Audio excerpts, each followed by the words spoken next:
Assalamualaikum warahmatullahi wabarakatuh. Bertemu lagi dengan saya Zikria Sukriana dalam mata kuliah akuntansi. Pada kali ini kita akan membahas mengenai kas ya. Nah, ini adalah tujuan dari pembelajaran kita kali ini. Bisa dibaca ya sendiri. Nanti saya akan lanjut ke materi inti ya.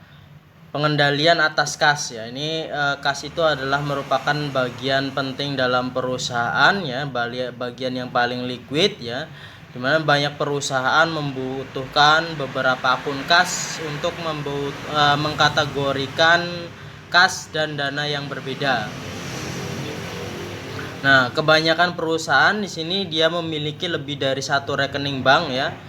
Judul untuk setiap akun rekening bank tersebut sebaiknya kas di bank, kemudian diberi nama banknya ya, untuk lebih menjelaskan, memudahkan dalam proses pencatatan ya. Karena perusahaan tentunya, kalau perusahaan besar ya, tentunya memiliki berbagai banyak sekali rekening bank ya, sehingga untuk menampung setiap transaksi ya, baik itu pembayaran ya maupun pembelian ya, Nah, pengendalian preventif itu melindungi kas dari pencurian dan penyalahgunaan ya, karena yang namanya kas ini ya kan sangat rawan dari pencurian maupun penyalahgunaan. Kemudian ada pengendalian detektif, ini didesain untuk mendeteksi pencurian atau penyalahgunaan yang bersifat preventif.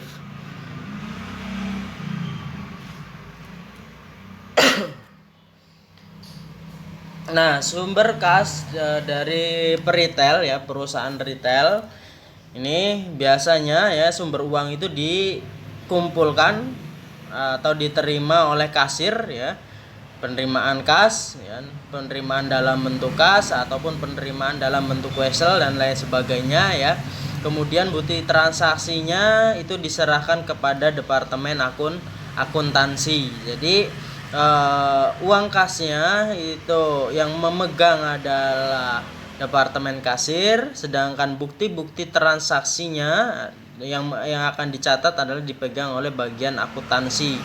Ini salah satu fungsi pengendalian tugas ya, untuk menghindari, untuk melakukan upaya preventif supaya tidak terjadi penyalahgunaan. Jadi antara yang memegang uang dengan yang mencatat itu dipisahkan ya. Itulah fungsinya. Nah, kemudian uang kas yang ada dalam kasir ya kan, sebagian nanti akan disetorkan atau semuanya keseluruhannya ya, sebagian atau keseluruhannya akan disetorkan kepada bank ya, dimana bukti setoran dari kasir akan diserahkan kepada departemen akuntansi ya, buktinya. Nah, ini pengendalian atas penerimaan kas dari penjualan tunai ya. Misalkan kas dari penjualan tunai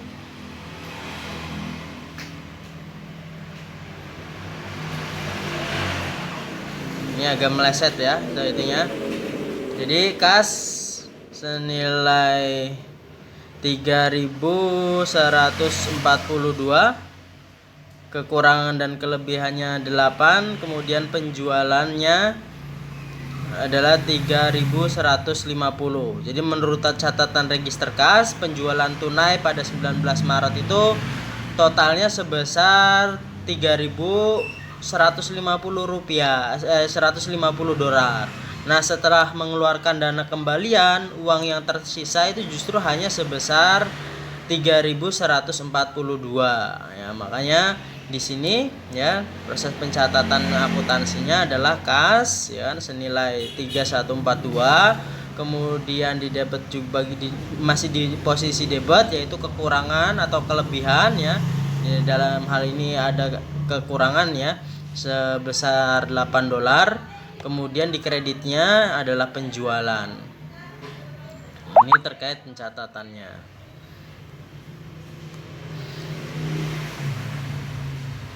Pengendalian atas penerimaan kas lewat pos. Nah, faktur dari kebanyakan perusahaan didesain sedemikian rupa sehingga pelanggan mengembalikan sobekan dari faktur tersebut yang disebut sebagai slip pembayaran.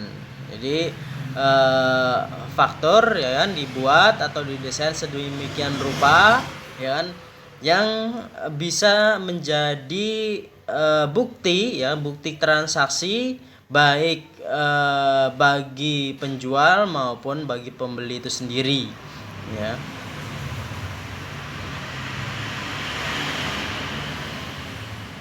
Kemudian karyawan yang membuka surat masuk harus terlebih dahulu membandingkan jumlah kas yang diterima dengan jumlah yang diperlihatkan pada slip. Jadi mencocokkan antara yang tercatat dalam slip pembayaran dengan jumlah kasnya. Kemudian yang kedua, karyawan yang membuka kiriman pos lazimnya juga memberi cap pada semua cek dan wesel dengan stempel ya, tidak diuangkan, sehingga cek dan kiriman uang tersebut hanya boleh disetorkan ke rekening bank perusahaan tersebut ya. Kemudian yang ketiga, semua kas yang diterima melalui pos itu disampaikan ke departemen kasir ya, diserahkan ke departemen kasir.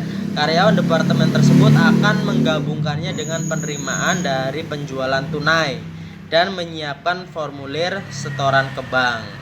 Nanti formulir setorannya akan diserahkan kepada departemen akuntansi ya.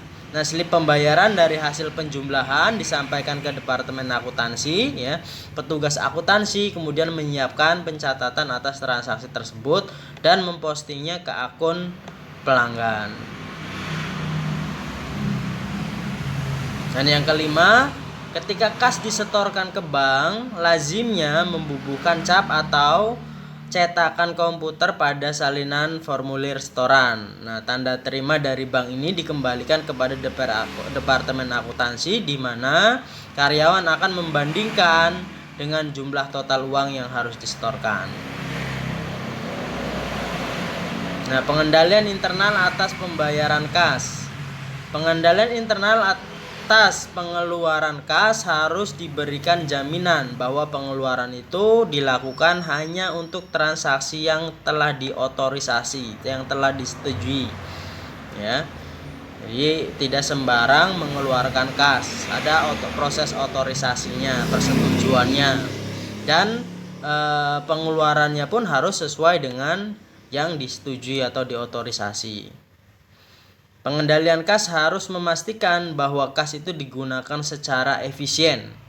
Ya, maka yang bertugas mengotorisasi itu memastikan yang bukan hanya sekedar mengotorisasi tapi juga memastikan barang yang dibeli atau sesuatu yang dibeli itu adalah memang dibutuhkan oleh perusahaan dan sesuai dengan jumlah kuantitas kebutuhannya. Dan yang ketiga, sistem voucher memastikan bahwa apa yang dibayar adalah apa yang benar-benar dipesan, diterima, dan ditagih oleh pemasok.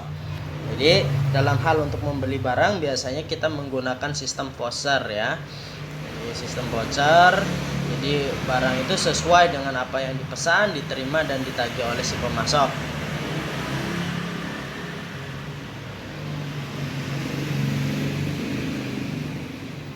Sistem voucher adalah sekelompok prosedur untuk mengotorisasi dan mencatat kewajiban serta pengeluaran kas. Nah, fitur-fitur dasar dari sistem voucher.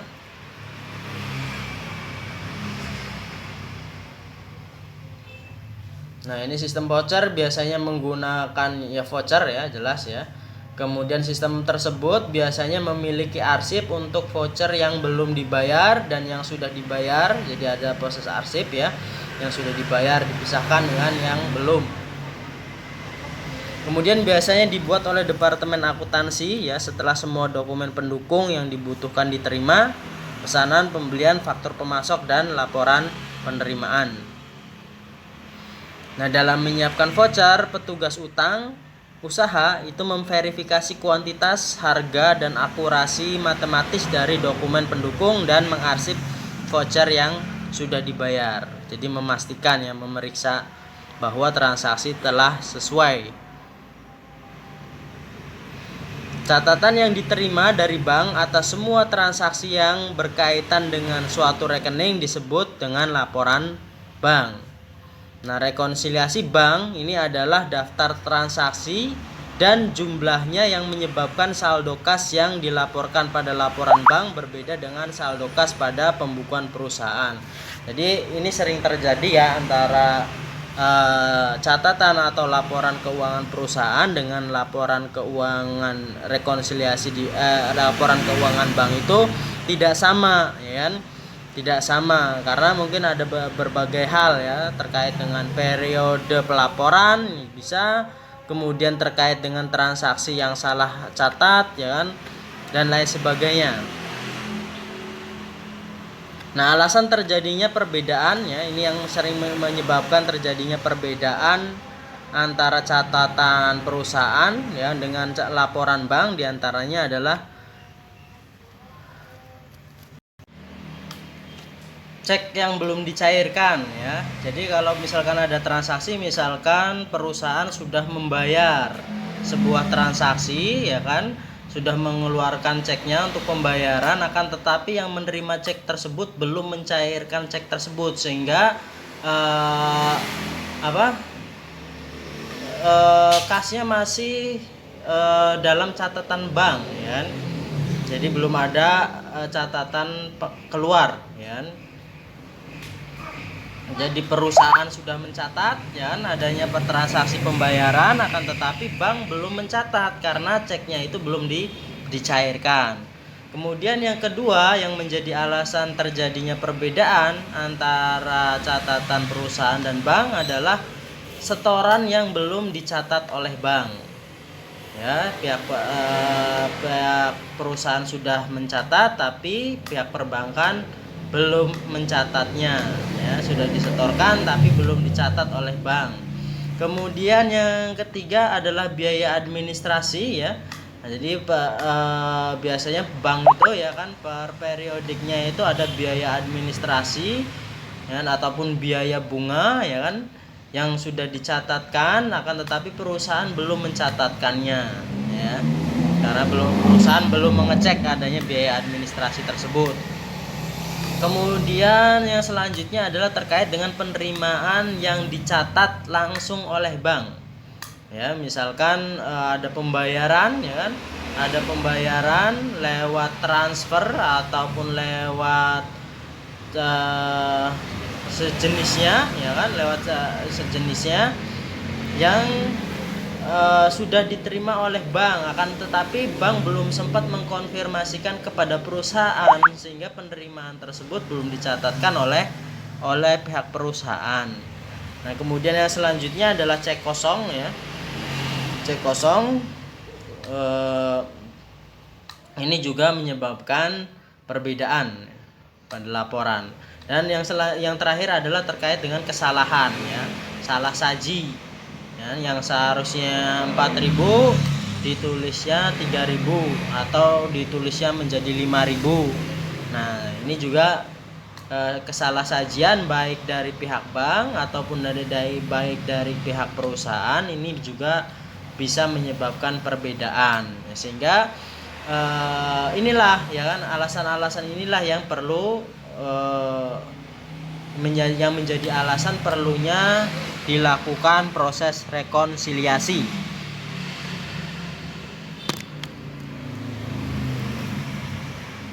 Langkah-langkah rekonsiliasi bank. Yang pertama, bandingkan setiap setoran yang tercantum pada laporan bank dengan setoran yang belum tercatat yang termasuk dalam rekonsiliasi periode sebelumnya dan dengan bukti setoran atau catatan setoran lainnya.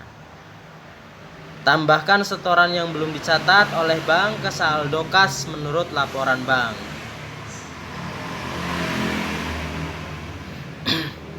Kemudian yang kedua, bandingkan cek yang telah dibayar dengan cek yang masih beredar pada rekonsiliasi sebelumnya dan dengan cek yang dicatat dalam pembukuan. Kurangkan cek yang beredar yang belum dibayar oleh bank dari saldo kas menurut laporan bank. Kemudian bandingkan memorandum kredit bank dengan ayat-ayat yang terdapat pada jurnal. Ya. Nah, ini tambahkan memorandum kredit yang belum dicatat ke saldo kas menurut pembukuan deposan.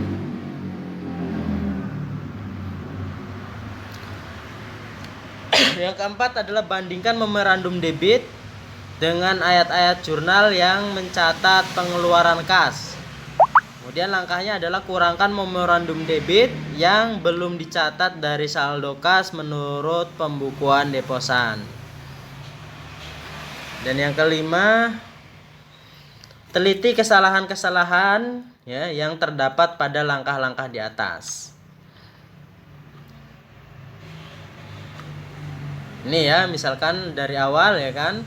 Ini adalah buku deposannya sebelah sini ya, atau buku yang milik perusahaan, laporan perusahaan, di sini milik perbankan ya.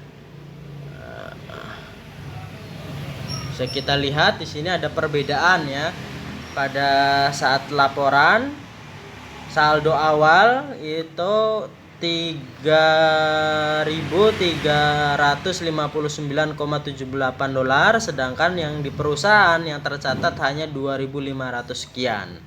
Jadi ada perbedaan antara Power Networking ingin merekonsiliasi laporan bulanan bank per 31 Juli 2006.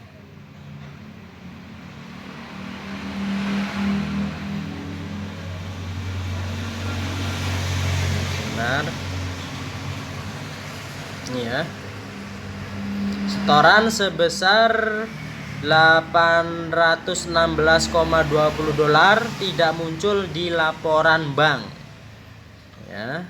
Setoran pihak perusahaan sudah melakukan setoran senilai 800 sekian, tapi di bank belum melakukan pencatatan, sehingga ditambahkan setoran yang belum dicatat oleh bank sebesar 81620. Ini.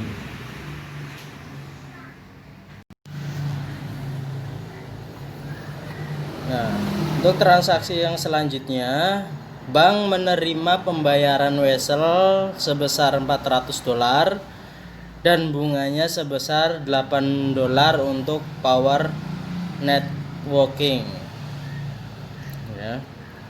Jadi bank menerima pembayaran sebesar 400 ya. Sini pihak perusahaan belum mencatatkan ya. Sehingga pihak perusahaan harus mencatat adanya penambahan ya bunga yang ditagih bank sebesar 408 ya, sehingga saldonya menjadi 2.957,99 dolar.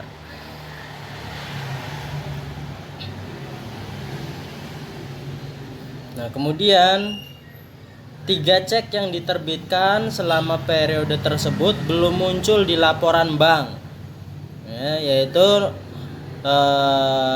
cek nomor 812 sebesar 1.061 dolar, kemudian nomor 878 sebesar 435 sekian, kemudian nomor 883 sebesar 48,6.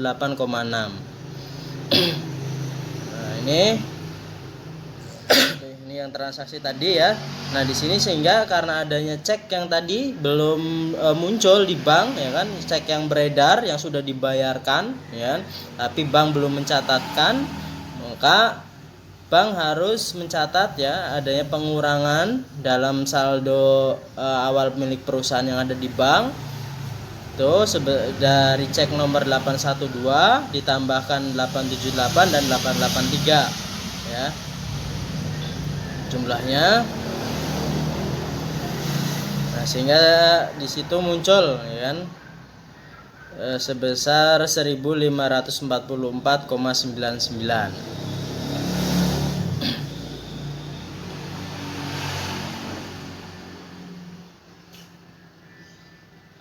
Nah, transaksi yang selanjutnya di sini bank mengembalikan cek kosong dari salah satu pelanggan perusahaan Thomas Ivey sebesar 300. cek tersebut adalah pelunasan piutang dari pelanggan ya, oleh pelanggan ya. Ini transaksi yang sebelumnya ya. Nah, maka untuk transaksi ini pihak perusahaan ya karena mengembalikan ya, maka dikurangi cek kosong akibat dana yang tidak cukup sebesar $300. Nah, kemudian ada total biaya administrasi bank sebesar $18 yang belum dicatatkan oleh pihak perusahaan. Nah, ini transaksi sebelumnya. Sehingga untuk transaksi ini pihak perusahaan ya kan dalam laporannya dia harus mengurangi ada biayanya, biaya administrasi bank.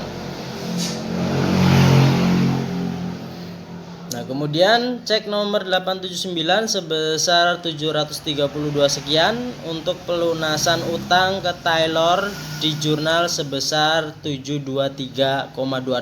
Jadi terjadi salah saji ya. Ada selisih sekitar berapa itu? Nah, sehingga di sini perusahaan ya harus melakukan koreksi terhadap salah saji kesalahan mencatat sebesar 9 ya.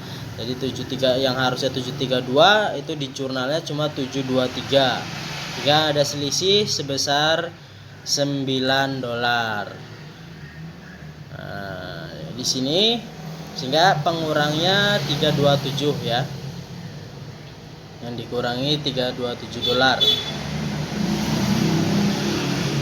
Nah, sehingga dari semua transaksi yang terjadi ya, setelah dilakukan proses rekonsiliasi ya, maka diketemukan di sini saldonya masing-masing adalah 2.630,99 ya.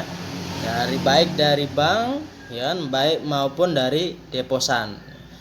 Nah, rekonsiliasi ini harus dilakukan oleh perusahaan pada setiap rekening bank yang dimiliki ya, supaya tidak terjadi salah saji ya. Nah, sekarang kita dapat menyusun laporan resmi untuk power networking. Ini ya. Saldo kas menurut laporan bank ditambahkan setoran yang belum dicatat, kemudian dikurangi dengan cek ya kan, kemudian saldo menurut kas deposan ya, sehingga masing-masing sudah imbang ya, sudah balance antara laporan yang ada di bank sebesar 2.630 maupun yang ada di deposan atau perusahaan sebesar 2.630 sekian ya. Dan ayat jurnal yang harus dibuat untuk pos-pos yang terdapat dalam sisi nasabah rekonsiliasi tersebut diantaranya ya, itu ini terkait dengan penambahan tadi ya, ditambahkan wesel bunga yang ditagih bank ya, maka saldo jurnalnya adalah kas sebesar 408 terhadap wesel ditagih 400, kemudian piutang bunganya sebesar $8 sebagai penerimaan wesel oleh bank. Kemudian yang selanjutnya adalah terkait dengan cek kosong ya. Cek kosong dengan jurnal kas $408 tadi ya. Ini ya, piutang usaha Thomas Ivey 300, kemudian beban administrasi rupa-rupa ini di kreditnya, kemudian utang usaha Tyler, kemudian kas,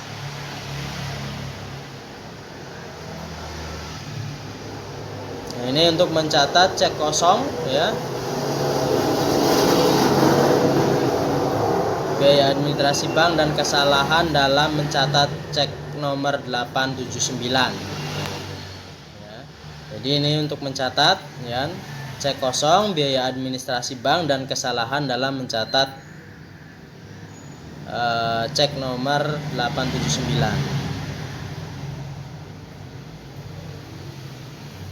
Jadi debitnya adalah meliputi piutang usaha, kemudian beban administrasi, kemudian utang usaha di kreditnya kas.